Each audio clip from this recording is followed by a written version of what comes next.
Vamos lá? Aula 1, Introdução à Arquitetura.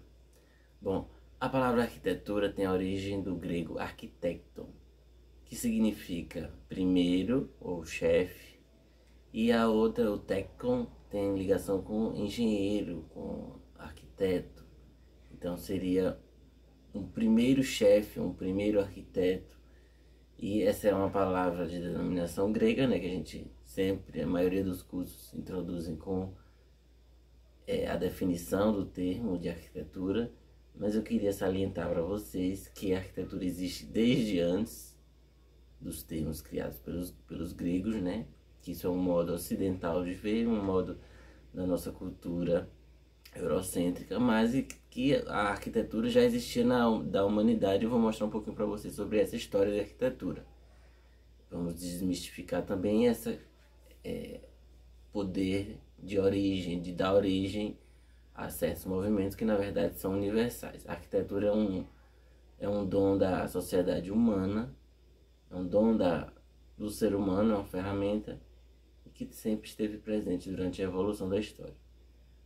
Falando em história, a gente, desde que descemos das árvores, né, segundo a teoria da evolução darwinista, e as primeiras habitações humanas, tende-se a acreditar que na pré-história eram as cavernas. Então a própria natureza servia como nossa arquitetura, né? As montanhas às vezes eram endeusadas, criadas como ícones, como totens, referências de uma cultura. E as cavernas, por exemplo, serviam de moradias, né? Desse abrigo, como a gente tem, por exemplo, as pinturas rupestres comprovando essa relação do ser humano com a caverna de uma forma mais ligada ao que hoje a gente entende como habitação, como arquitetura, ou como, por exemplo, algumas cavernas que eram utilizadas como locais de ritos religiosos ou fúnebres. Bom, no desenvolver de cada sociedade, em cada lugar do mundo, a gente tem uma variação enorme de formas de arquitetura. E a gente destaca ali em cima a imagem do Egito, né, do Antigo Egito, foi um império milenar e que, por ter tido um apogeu muito grande durante a história, mais de 5.000 anos de existência e de evolução, a gente chegou a um tipo de arquitetura bastante marcante, já mais evoluída, né? A gente sai da pré-história e já vai tendo pequenas aldeias, pequenos tribos, como por exemplo no Brasil, que já vão utilizando a arquitetura com materiais vernaculares, né, brutos, tirados da natureza diretamente, e como a gente viu aí na cultura egípcia também, a arquitetura de pedra, mas já usando outro tipo de técnica, e tudo isso está relacionado a cada cultura. Se a cultura da floresta tinha disponíveis elementos e materiais que estavam ali na floresta, eles faziam suas casas com esses elementos. No Egito, como foi um império e em uma região onde não tinha os recursos suficientes, foram criados artifícios, né, para a criação, por exemplo, do adobe, de blocos, né, que utilizavam argila, cerâmica, e também o trabalho em pedras e rochas. Ali embaixo a gente também tem na África uma arquitetura feita de terra, né? Uma técnica bastante interessante que as pessoas fazem parte do processo, né? Com as mãos, vão moldando a terra e criando esses espaços. E também, por exemplo, em locais onde a arquitetura se desenvolveu em locais inusitados, né? Como Machu Picchu, que é no topo de uma pirâmide, que foram construídas essas edificações em pedra também, bastante utilizada a pedra, é um marco da arquitetura, né? A gente tem uma evolução bastante grande utilizando pedras. A gente tem as pirâmides, que são essas enigmáticas formas que temos, que são nada mais do que tumbas, né? Tumbas de grandes reis, que marcam a presença do Egito naquela região, e aí determina o poder, né? O poder que essa sociedade tinha para construir esse tipo de edificações que até hoje é muito difícil de ser construída. E ali embaixo eu boto, só para descontrair um pouco, que é uma lápide de hoje em dia, né? Temos essa arquitetura fúnebre também, né? Que é um dos ramos da arquitetura, que não é muito pensado. Mas se vocês pensar, o próprio complexo das pirâmides foram construídos para esse propósito. Bom, durante a história a gente falou das cavernas, falou das arquiteturas em pedras mais primitivas, ou arquiteturas mais ecológicas, né, que eu chamo, que são arquiteturas indígenas, por exemplo. Acho que tem que a gente muito aprender. Durante a evolução na sociedade, nos países, né, a arquitetura vai seguindo o desenvolvimento de cada lugar. Então ela tem essa característica de ser uma arte, né, que incorpora os elementos da cultura de cada lugar. Então em cada lugar você vê uma arquitetura que ajuda a determinar inclusive essa cultura e a identidade de um povo. A gente tem ali a igreja de São Pedro, né, que foi a sede da Igreja Católica durante milênios. Essa grande mesquita em Istambul, na Turquia, que aí já mostra como a influência da arquitetura árabe é determinante, né, no desenho da grande mesquita, que é uma releitura mais contemporânea de outras arquiteturas regionais. Temos um templo ali também no Japão, que já demonstra outra estética, outra forma de construir, outro conceito de ligação da relação com a arquitetura com a natureza. A gente tem ali embaixo também os árabes, né, utilizando os azulejos na cúpula. A gente vê que essa cúpula vitrificada aí é toda em azulejo, que futuramente vai influenciar os portugueses, né, na Península Ibérica, quando os muçulmanos dominam aquela região, e até chegar no Brasil, por exemplo, a arquitetura colonial, que tem bastante a influência, né, dos azulejos.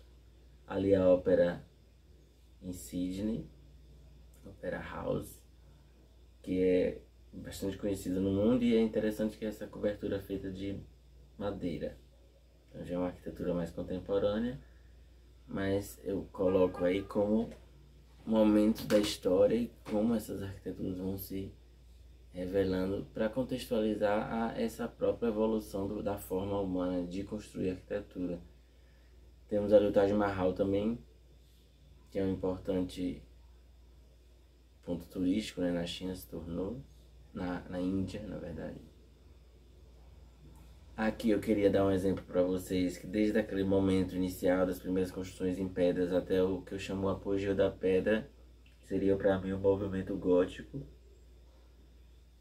né, que floresceu na Europa principalmente, e que chegou a um nível de detalhamento e trabalho com a rocha, com as forças estruturais, com o elemento pedra, jamais inalcançado antes. Você vê edifícios enormes feitos em pedra e com uma riqueza de detalhes que até hoje a gente não consegue superar. Essa catedral é a Catedral de Colônia, na Alemanha, por exemplo, que já sobreviveu há séculos e até a bombardeios na Segunda Guerra, e que está de pé e mostra esse momento da arquitetura em pedra, que é um marco em toda a história da arquitetura. São templos religiosos que utilizam da arte e da arquitetura como vetores de divulgação dessa fé, né, que estava em ascensão na Europa, a fé católica, e utiliza de elementos como, por exemplo, aquele vitral ali, né, que, se lembrarmos, nessa época não existia eletricidade e nem concreto. Então a gente tem dois grandes feitos aí, né, que é conseguir fazer prédios tão altos só com pedra, que é uma certa estudo de geometria, de um acúmulo, né, de histórico de conhecimento de matemática, geografia e física para a construção, né, de pedra. Por isso que eu falo que é um auge na construção, e também no detalhamento da arte, né, que você tem esses vitrais criados como grandes janelas que servem para filtrar a luz e iluminar o ambiente interior. Ali a foto da construção, durante a construção da catedral. E voltando ao tema que é a arquitetura e urbanismo, né, que é o tema dessa aula, que é uma introdução à arquitetura e urbanismo, eu falei um pouco de alguns momentos da história e como a arquitetura vem evoluindo. E eu queria hoje explicar como a arquitetura como um campo profissional que o que é que realmente influencia na arquitetura, o que realmente tem a arquitetura em si, de que é composta a arquitetura. Por exemplo, a área de medicina é uma área de saúde, né? Ciências, biologias. A área de direito é uma área que leva em consideração as leis, a política, a história também, né? E a arquitetura é como um campo de conhecimento, ela engloba alguns elementos importantes em sua composição, principalmente a arte, né? A criação e o desenho. A arte, a criação e o desenho, que é um dos surgimentos da arquitetura, né? Inclusive as primeiras escolas de arquitetura eram escolas de belas artes. A gente tem uma tendência, por exemplo, o pintor Michelangelo, além de pintar e fazer escultura, o auge dele foi também trabalhar com arquitetura. Então é bem ligado a essa parte de arte e criação, mas também é uma área que requer conhecimentos técnicos, por exemplo, a matemática, a física, junto com o desenvolvimento das ciências, a arquitetura também incorpora os elementos da ciência como parte do seu corpo mesmo, que vai mudando a sociedade e a arquitetura também vai acompanhando. Então já temos artes, ciências e também, se você levar em consideração, outros aspectos que envolvem a arquitetura. Temos também importante falar sobre a sociologia, geografia, história, que é a partir da história que a gente vai pontuar como isso tem se desenvolvido durante o tempo. A geografia a gente entende como são as relações do espaço com a sociedade, né? E a sociologia, o próprio desenrolar dessa sociedade nessas arquiteturas e como que é que o espaço de arquitetura e de urbanismo influencia na vida das pessoas. Bom, por trás de tudo isso, claro, tem as filosofias, a política e os objetivos de cada arquitetura. Uma arquitetura hospitalar tem um objetivo, uma arquitetura religiosa tem outro, uma arquitetura habitacional tem outro, e assim vai. O processo de criação de arquitetura, basicamente, hoje em dia seria identificar a necessidade, né, de um cliente ou de um espaço, por exemplo. E a partir dessa necessidade e dessa demanda, você parte para um planejamento, para daí se desenvolver um projeto, né, que já é uma parte mais gráfica, mais visual, um desenho já daquilo que foi pensado. A partir disso, sendo aprovada, parte para a execução, para construir essa arquitetura, é a obra, né? E depois disso é a vida útil, como o edifício vai ser usado até sua ruína ou não. A arquitetura hoje são pontos importantes da arquitetura contemporânea, o meio ambiente, né? Porque todo o processo da cadeia de arquitetura envolve a extração, né, de minérios, minerais, o próprio concreto, o aço, né, todos os demais materiais, o processamento desses materiais pela indústria e, consequentemente, o seu uso, reuso, para fazer um processo mais limpo e ligado com as questões ambientais tão importantes. Por isso que no início eu falei a arquitetura indígena como um marco para esse retorno de pensar técnicas que se integrem com a natureza. Algumas sociedades deixaram rastros, as sociedades indígenas, por exemplo, deixaram poucos, sua arquitetura era totalmente reciclável, ela se integrava à natureza a partir do tempo e a gente não tem muitos vestígios, é uma arquitetura mais verde, o que chamaríamos hoje. Diferente, por exemplo, das grandes pirâmides que foram feitas em rochas, que estão aí até hoje.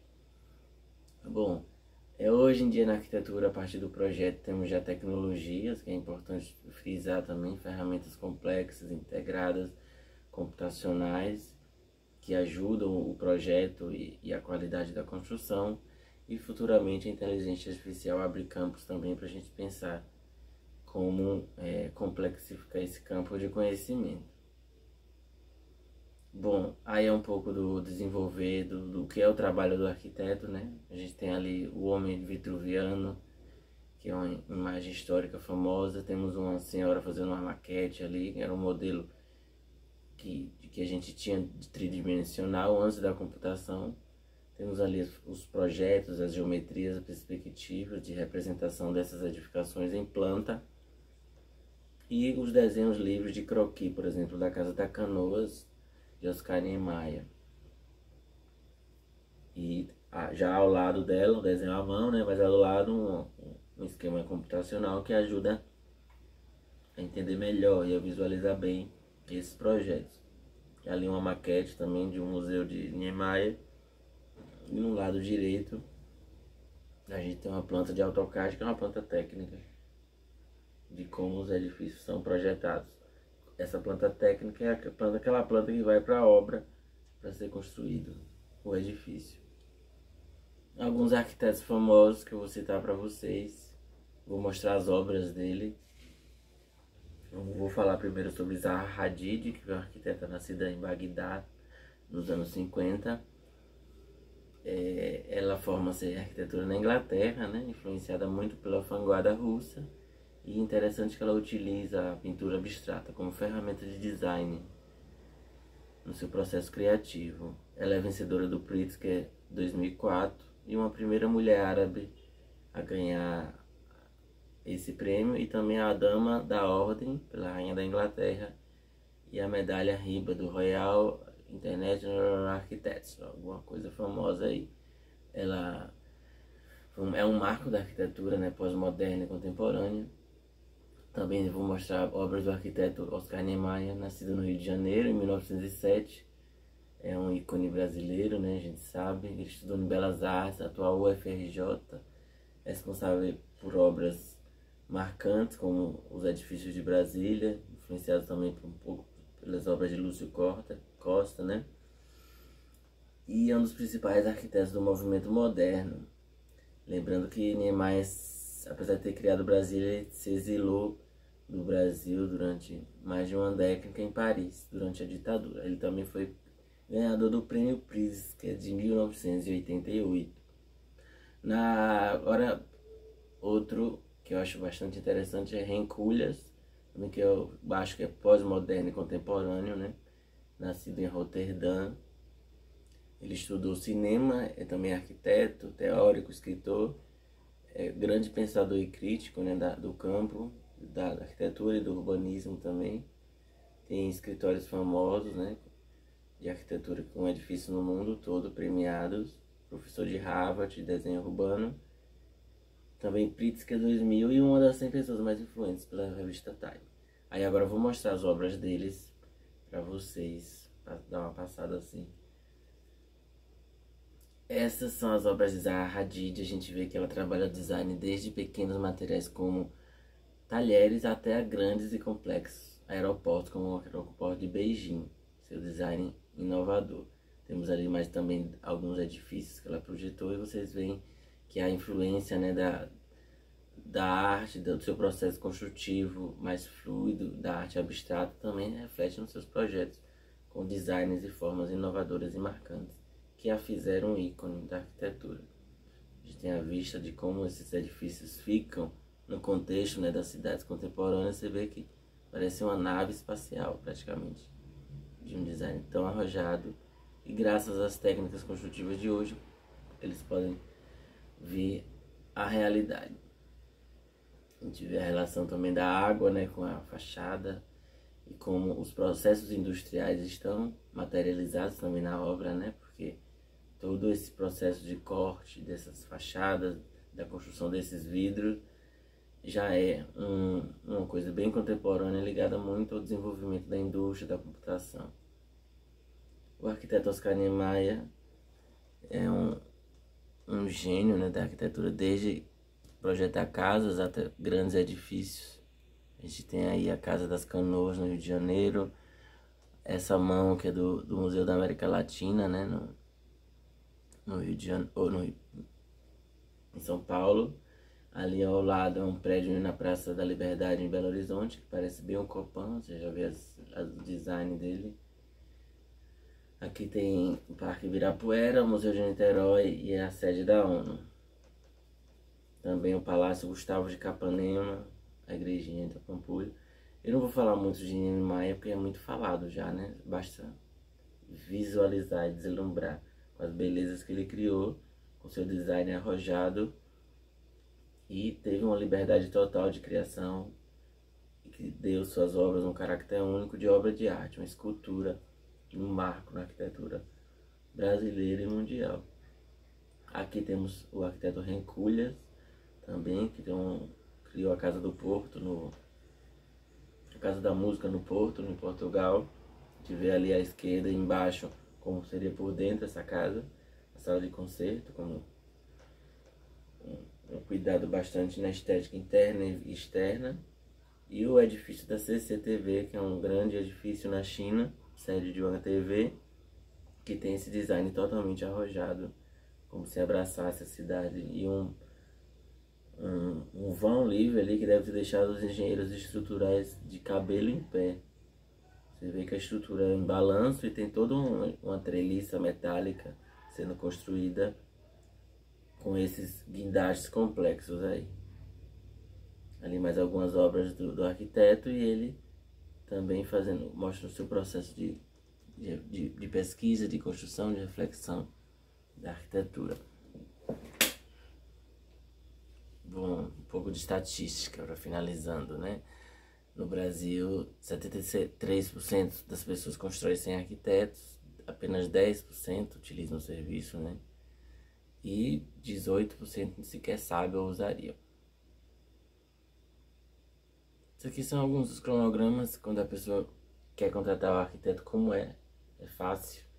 O arquiteto inicialmente vai pegar um cadastro, tirar as medidas da sua casa ou do seu terreno, fazer esse levantamento das necessidades do que é que você precisa, se é uma loja, se é um hospital, se é uma casa. Aí a gente tira medidas, fotos e depois disso faz a elaboração da proposta com todos esses dados. Na fase 3 a gente apresenta ao cliente, ele faz os ajustes, tem todos os debates do planejamento, né? E para depois daí, na fase 4, a gente partir para a obra, botar aquele projeto em execução. Fase 5 seria o resultado logo depois da construção e como esse edifício funciona durante o tempo. Isso é uma das etapas de algum projeto assim. Aqui é o Vendendo Peixe, né? Meus projetos, quiser contratar aí. E uma pequena conclusão. Apesar de ser uma habilidade inerente à humanidade desde seus primórdios, como campo de atuação tem sido vinculada às elites durante toda a história. Contudo, com o desenvolvimento de sociedades mais democráticas e inclusivas, deixa de ser uma ferramenta apenas das elites para se tornar um direito ao cidadão, expandindo assim como uma forma tradicional de pensamento, colocando-a não apenas como um luxo, mas como uma necessidade coletiva. Igor, arquitetura tem que ser.